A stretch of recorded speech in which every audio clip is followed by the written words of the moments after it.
ഇന്ന് നമുക്കൊരു മോരുകറി ഉണ്ടാക്കാം. അതിന് വേണ്ട സാധനങ്ങൾ: കുമ്പളങ്ങ ഒരു കഷ്ണം, മത്തങ്ങ ഒരു കഷ്ണം. കുക്കറിൽ കുമ്പളങ്ങയും മത്തങ്ങയും ഇടുക. എന്നിട്ട് കുറച്ച് വെള്ളം ഒഴിക്കുക.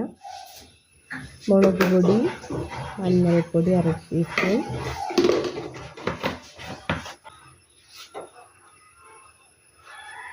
ഉപ്പ് ഒരു ടീസ്പൂൺ എന്നിട്ട് കുക്കറ് പിന്നീട് ഒരു ചീഞ്ചട്ടി വയ്ക്കുക. അതിലേക്ക് കുറച്ച് വെളിച്ചെണ്ണ ഒരു ടീസ്പൂൺ ഒഴിക്കുക. കടുകിടുക. അത് പൊട്ടിക്കഴിഞ്ഞാൽ ഉലുവ ഒരു ടീസ്പൂൺ, 3-4 വറ്റൽമുളക്, കുറച്ച് കരിവേപ്പില എന്നിവയിട്ട് മൂപ്പിച്ച്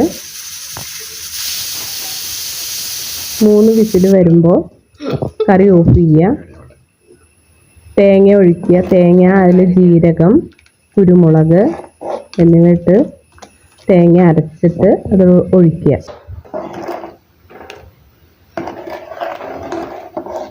കുക്കറിൽ ഒഴിച്ചതിന് ശേഷം നല്ലോണം ഇളക്കി തിളച്ച് കഴിഞ്ഞാൽ ഈ വറുത്ത് വെച്ചത് അതിലോട്ട് ഒഴിക്കുക.